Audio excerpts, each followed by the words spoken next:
శ్రీవాణి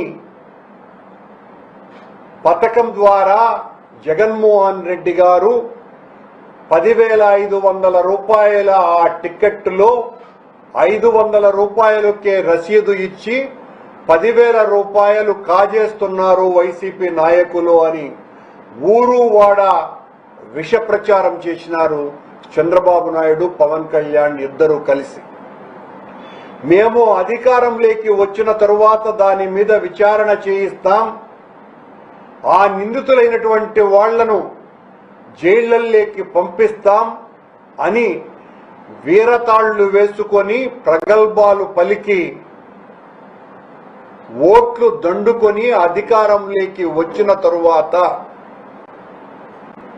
శ్రీవాణి పథకం అత్యద్భుతమైన పథకం అనే విషయాన్ని గుర్తించి మేము 10,000 గుళ్ళు కడతాము అని నిర్ణయం తీసుకొని చంద్రబాబు నాయుడు గారు ఈ రోజున ఆ దేవాలయాలకంతా కూడా టెండర్లు పిలవకుండానే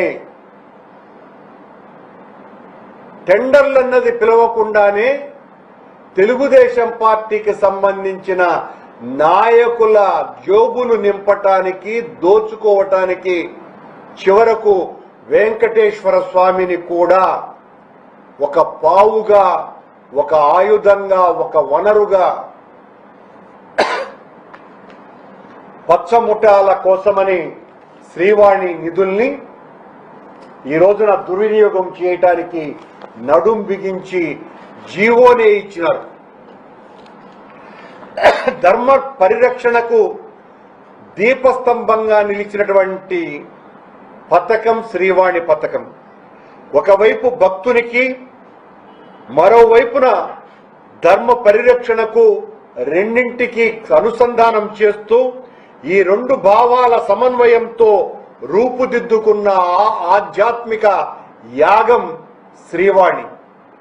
నిరుపేద ప్రాంతాలలో ఆలయ నిర్మాణం, ధర్మ ప్రచారం, వైదిక సంస్కృతి పరిరక్షణ వంటి మహోన్నత లక్ష్యాలతో ప్రారంభమైన ఈ పథకం 10,000 రూపాయలు విరాళం ఇచ్చే భక్తుడికి విఐపి బ్రేక్ దర్శనం కల్పిస్తూ ఆ నిధులను ఈ ధార్మిక సేవలకు వినియోగించాలని సంకల్పించినాం.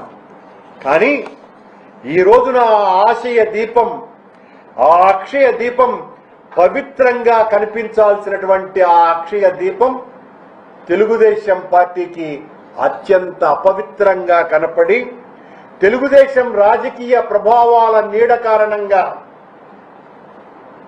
అది ఆ నీడ పడిన క్షణం నుంచి మసకబారటం ప్రారంభించింది. ఈ రోజున పరిపాలన చేస్తున్నటువంటి టీటీడీని బిఆర్ నాయుడు చాలా సందర్భాల్లో అన్నాడు, వెంటనే శ్రీవాణిని మూసేస్తాం, శ్రీవాణిలో జరుగుతున్నటువంటి దోపిడీని అరికడతామని చెప్పి ఇదే బిఆర్ నాయుడు మరో 1000 అదనపు టికెట్లను కేటాయించినాడు శ్రీవాణి నిధులను సమీకరించడానికి. టికెట్ల కేటాయింపులో పైరవీలు, దళారీల ప్రభావశీలురకే అవి దక్కేటట్టుగా ఉండేటువంటి కార్యక్రమాలు తెలుగుదేశం పార్టీ హయాంలో నిరంతరాయంగా జరుగుతున్నాయి. తిరుమల వంటి దివ్య క్షేత్రంలో రాజకీయ జోక్యం వేలిముద్రతో వెన్నుముకను విరిచే చందంగా మారిపోయింది. ఆధ్యాత్మిక దృష్టి కన్నా రాజకీయ ప్రయోజనాలకే ప్రాధాన్యత పెరగటం వలన టీటీడీ శ్రీవాణి టిక్కెట్ల విషయంలో పారదర్శకత పూర్తిగా కనుమరుగైపోయింది. భక్తుడి కన్నీరు దేవుడి హృదయాన్ని కదిలిస్తుంది అని అంటారు.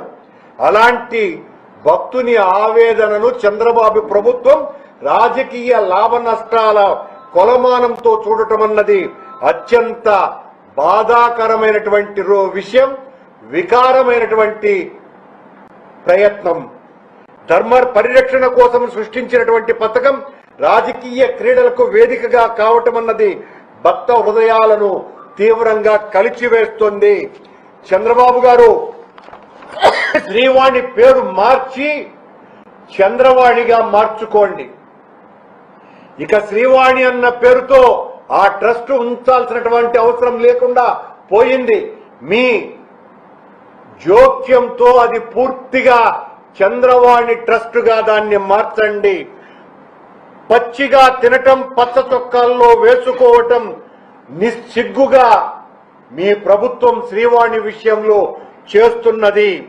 అధికారంలోకి రాకముందేమో శ్రీవాణిని తీసేస్తాం, మూసేస్తామని చెప్పి అవి మరింతగా పెంచి స్వామికే పంగనామాలు పెట్టేటువంటి కార్యక్రమం కొత్త నోముగా చేస్తున్నాడు చంద్రబాబు నాయుడు గారు. చంద్రబాబు రాజకీయంలో దేవుడు ఒక పావు, ప్రసాదం ఒక మోసం, భక్తి ఒక ముసుగు, కానుకలు కనకాలు మాత్రం ఆయన ఇంటికి శునకాల్లాగా పయనిస్తున్నాయి. భక్తులు ఇస్తున్న స్వామి నిధుల్ని భక్ష్యాలుగా భోంచేస్తున్నారు. శ్రీవాణి ద్వారా వేల కోట్ల రూపాయలు ఈ 1.5 సంవత్సర కాలంలోనే వచ్చినాయి. ఆ నిధులన్నీ కూడా ఏమవుతున్నాయో కూడా తెలియని పరిస్థితి దాపురించింది. అవన్నీ కూడా పచ్చ చొక్కా నాయకుల జోబుల్లోకి వెళ్లేటువంటి దానికి ఒక రహదారిని చంద్రబాబు గారు నిర్మించినారు అనేది స్పష్టంగా జీవో ద్వారానే అర్థమవుతున్నది. ఈ రోజున శ్రీవాణి టిక్కెట్లు ఆన్లైన్ ద్వారా 800 ఇస్తున్నారు.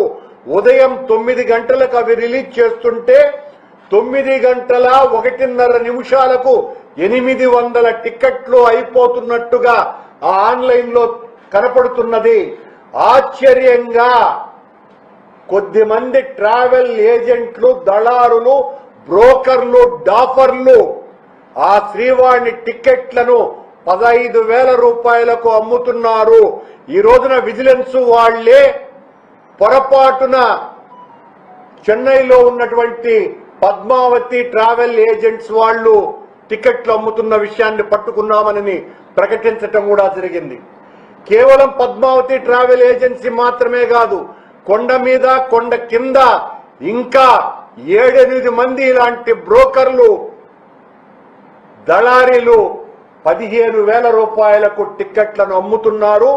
దీని వెనుక టీటీడీ అధ్యక్షుడు, ఒక పాలక మండలి సభ్యుడు, స్థానికుడైనటువంటి వాడి హస్తం ఉన్నదనని కోడై కూస్తున్నది. 9 గంటల 1.5 నిమిషాలలో 800 టికెట్లు అయిపోవటం ఏంటి? 9 గంటల 10 నిమిషాలకు 15 నిమిషాలకు అదే బ్రోకర్ల ద్వారా ఆ టికెట్లు రిలీజ్ కాపాడుతున్నాయి. ఇది ఆశ్చర్యకరమే కాదు, టీటీడీకి అవమానకరమైనటువంటి విషయం. బిఆర్ నాయుడు గారికి సొంత ట్రావెల్ ఏజెన్సీ కూడా ఉన్నది. దాని పేరు ట్రావెల్ క్లబ్ 4X. ఈయన దాదాపు ఈ 30 సంవత్సరాలుగా ఈ ట్రావెల్ క్లబ్ 4X అన్న దాన్ని నడుపుతున్నాడు. ఈ ట్రావెల్ క్లబ్ 4X కి చెన్నైలో ఈరోజు పట్టుబడ్డటువంటి పద్మావతి ట్రావెల్ ఏజెన్సీకి, అలాగే ఇక్కడ బ్రోకర్లుగా ఉండి టికెట్లు అమ్ముతున్నటువంటి ట్రావెల్ ఏజెంట్లకి ఉన్నటువంటి సంబంధం మీద విజిలెన్స్ విచారణ జరపాల్సినటువంటి అవసరం ఉన్నది. వెంకటేశ్వరుని నిధులన్నీ కూడా లోకేష్ పాలవుతున్నాయి. రెడ్ బుక్ రాజ్యాంగం అన్న పేరుతో లోకేష్ ఏ రకంగా అయితే వైఎస్ఆర్ కాంగ్రెస్ పార్టీ నాయకుల మీద కఠినమైనటువంటి నిర్ణయాలు తీసుకుంటానని చెప్పి అరాచక కార్యక్రమాలకు శ్రీకారం చుట్టడం జరిగిందో, అదే రీతిలో దానికి సహకరించేటువంటి తెలుగుదేశం పార్టీ ఆకు రౌడీలకు, ప్రతినిధులకు అందరికీ కూడా శ్రీవాణి నిధుల ద్వారా కట్టేటువంటి గుడుల నిధులన్నీ కూడా వాళ్లే పర్యవేక్షణలో జరగాలన్నదే ఈ రోజు వాళ్ళు గవర్నమెంట్ తీసుకున్నటువంటి నిర్ణయం. జరగాలన్నదే ఈ రోజు వాళ్ళు గవర్నమెంట్ తీసుకున్నటువంటి నిర్ణయం. దేవుని రూకలన్నీ తెలుగుదేశం పార్టీ వాళ్లకు నూకలుగా మారుతున్నాయి. జగన్ అనేక విధాల పథకాలతో ప్రజలకు మేలు చేస్తే అవే పథకాలకు పేరు మార్చి చంద్రబాబు గారు తన అనుచరులకు అప్పనంగా అప్పలాల్లాగా పనిచేస్తున్నారు అని ఈ రోజు లోకం కోడై కూస్తున్నది. భక్తులు స్వామికి నిలువు దోపిడీ చేస్తూ ఉంటే చంద్రబాబు స్వామినే నిలువు దోపిడీ చేస్తున్నారు అన్నది శ్రీవాణి నిధుల విషయంలో జరుగుతున్న తతంగం ద్వారా స్పష్టంగా అర్థమైపోతున్నది.